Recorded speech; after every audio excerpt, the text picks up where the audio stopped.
Hey guys, Dr. Sil here, and today is a 10k subs video because we just hit it, 10,000 subscribers.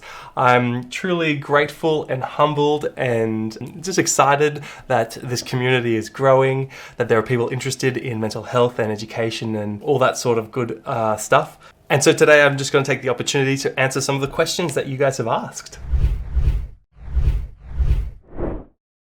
There are questions about YouTubing, questions that are more personal, questions about psychiatry and about medical school. So if you're interested in that kind of stuff, then stay tuned. But before we get into the questions, I just want to make a massive thank you to my patrons on Patreon who have supported me. That's Erica, Amin, Jay, and Jeremy. You guys are very generous, and I'm just super grateful that you guys are supporting this channel.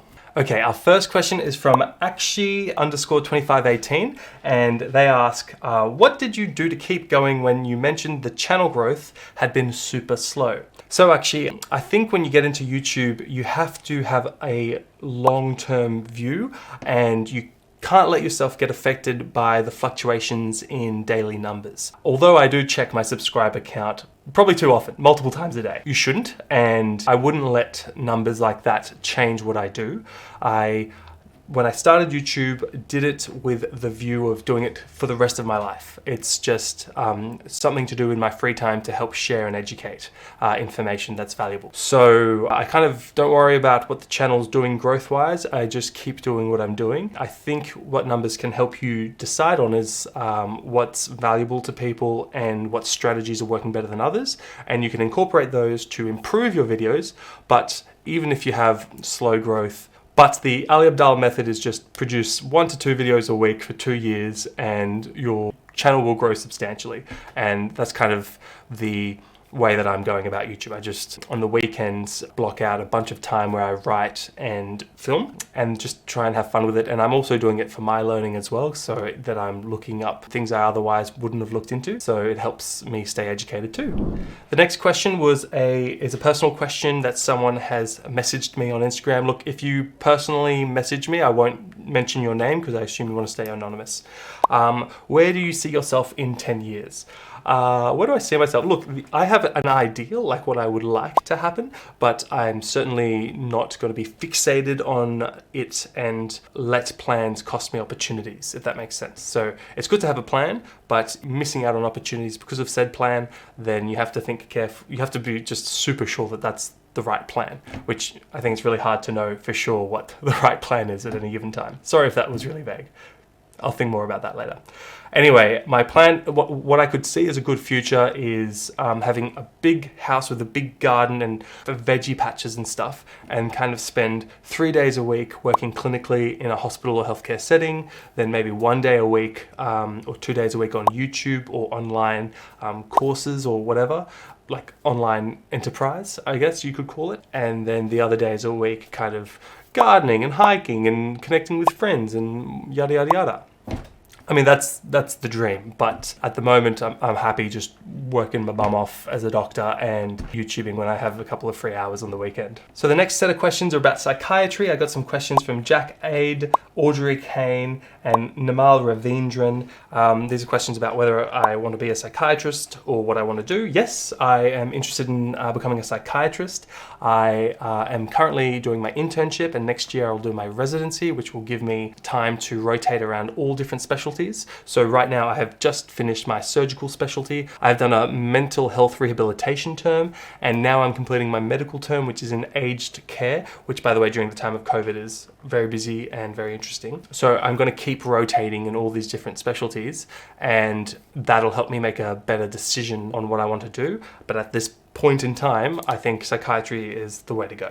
And if I wasn't to be a psychiatrist, as Namal was asking, I would probably do something in pediatrics. I might even still do pediatric psychiatry. I think working with kids is super fun. Even though I love working in aged care, working with kids, there's just something about the culture of, wards that have kids in them. It's just nice. It's also, it's like the best and the worst of medicine, because when things go wrong, it's absolutely awful. And to be a positive part of what is an awful like event in someone's life. It's a very special thing to give someone, like to be a good doctor when something's going really bad, like a nice thing to do. Got another question here from Squirrely Me. Yo, congrats! Okay, in accordance with the last Q&A, if you could have any personality trait or medical skill of Dr. Gregory House, what would it be? Much love and appreciation, woot woot. Squirrely Me, thank you. That's a lovely question and comment. Look, House is very confrontational. I am very non-confrontational. I think it's important to have ability to stand up for what you believe in and to challenge things that you think aren't right. And I'm building up those skills, but as the kind of bottom of the rung and the hierarchy in a hospital, you have to kind of be careful what you challenge, because often you don't know enough to make like an informed judgment. There's just so much going on behind the scenes that, if you think that there's some system that's not working well, it's usually not working well for reasons that are beyond what you know. So you have to stay humble, but I think he's probably too confrontational, but I could like to take a little bit more, a little bit of inspiration from that to be a bit more confrontational. In a nice way, by the way. I don't want to ever be rude or offend anyone in a confrontation, but it's still important to have challenging conversations. Next one is not a question. S.A. Vlen. Hello you are watching from Chile, you say. So, hello, and thank you for watching the channel. I really appreciate it. We got Justin King. Hello, Justin. What's my favorite junk removal company? Look, I've got to make a massive shout out because my favorite junk removal company is the job which I worked in for, one of the most significant jobs I had before becoming a doctor, and it is 1-800-GOT-JUNK. I remember saying that all day, every day. 1-800-GOT-JUNK, still speaking. And that is a junk removalist company. They come to your house, they get rid of your junk. I was one of the removalists, and they're always well dressed and well mannered, and it was always a lot of fun to work on the trucks, and you'd find incredible things, and they always recycle really well. So yeah. Shameless plug to 1-800-GOT-JUNK. Next question from Cinnamon Dreams Studio. What is my ethnicity? What do you think? My full name is Sylvain Michel Marie Mélin. Where do you think that's from? C'est français en fait. My heritage is French. So I was born in Australia. My parents migrated here in the 80s. I was born in the 90s. And I speak a bit of French. Not excellent French by any means, but enough to get by. And that is my ethnicity. Also, shout out to Cinnamon Dreams Studio, who was the first Instagram page to share one of my videos on their feed. So thank you so much for that. That was really nice. And if you guys share me on your Instagram, make sure you tag me and I will repost your story. Oh, Oaken Cutie with the next question. What is my skincare routine? Well, I am starting to take care of my skin. I just turned 27, which is a very existential birthday. It is really, to me, the transition between youth and middle age. Because 26, you're still mid-20s. 27, you're there, you're middle age. That's all right. I want to be at peace with getting old. I don't want to fight it. Because it's inevitable and things you can't change, you should be friends with. And although it's inevitable, I do want to take care of my physical self, and moisturizing is one of the important parts of that. So kind of skin cleanser, and then once a year I'll just raid my mum's cupboard, and she's got all these expensive Occitan moisturizing creams. Thanks, mum. And I usually nick one of them, or maybe two, and it's not working. Can confirm. I'm the more I moisturize, the more I break out. So if you have any tips on skincare, please leave a comment down below because I need your help. All right, the next set of questions is about medical school. Aram1101, do I rate UNSW medicine? So I graduated from University of New South Wales Medical School, and it was absolutely lovely. Loved it. Fantastic. It's obviously not perfect. What medical school is perfect? It's a really difficult subject. It's a really difficult degree to administer, because you have the university component and the hospital component, and in Australia, there's so many different hospitals that the students have to go to, so every single hospital has its own administrative body, so the administration is just really difficult. Thank you also to the Australian government, because in Australia they pay for half the degree, so that's very kind. And the rest of it you put on a HECS system, which means you don't have to pay it straight away, you just pay it as you make an income throughout your life. So thank you, Australian government, on two fronts for that one. I think it's a fantastic degree, but listen, Aram, you just take whatever whatever you get into. Seriously, like getting into medicine is so hard. I wouldn't be picky about it. And at this point in history, you can do so much learning online that even if you have bad lecturers, I mean, for me, YouTube taught me more medicine than any individual lecturer. That's the truth of it, because YouTube has so many people who are keen to teach, and so you just have to use that.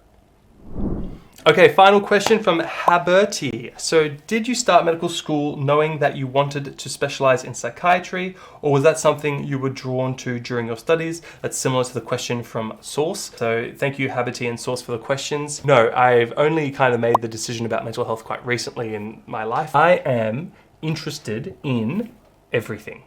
It's a bit of a problem. I just find everything super interesting. I don't know if it's genetic or whatever, but when I learn about the pathophysiology of atherosclerosis, I find it absolutely fascinating how the different cells and the different cytokines interact to have this process that results in diseased blood vessels, and then how there's different medications that can dance with different molecules to sequester them and then let your immune system heal. You know, the human body is fascinating on every specialty, but as humans you can't know everything, so we've kind of arbitrarily classified different specialties as neurology, as psychiatry, as orthopedic surgery. The human body is all connected, so these aren't real silos, they're arbitrary silos. So the way that I'm deciding on what to do my specialty is not based on interest, because then I wouldn't make a decision, because I find everything super interesting.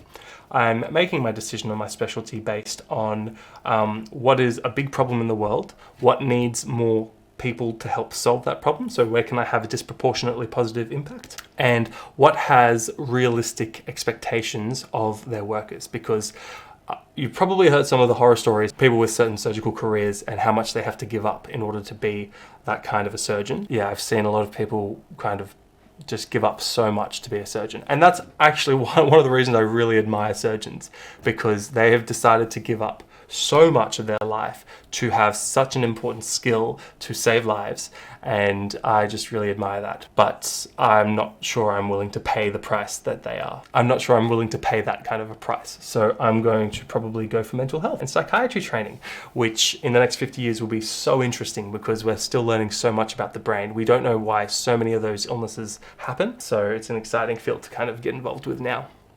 Alright guys, that is it for this video. Thank you for watching. It's just been so lovely. By the way, I am keeping now my Apple Notes for all requested videos. So if you have a video that you want me to make, put it in the comment section below and I'll put it on my list, and one day I'll get to it. Other thing is, I'd love it if you just said hi from what country you're watching me from, because it's crazy how global YouTube is, and I love that I'm here in Sydney while you are there wherever else in the world you are, and we are able to connect in some form. So that's really cool. Also, just a shout out to Patreon. If you are one of the first 25 patrons, then we do a meet and greet call, and I've done it with all my patrons so far. It's been really fun. Almost all. Some haven't wanted to, and that's absolutely fine. So yeah, that's it for the video. I'll see you all in the next one. Bye for now.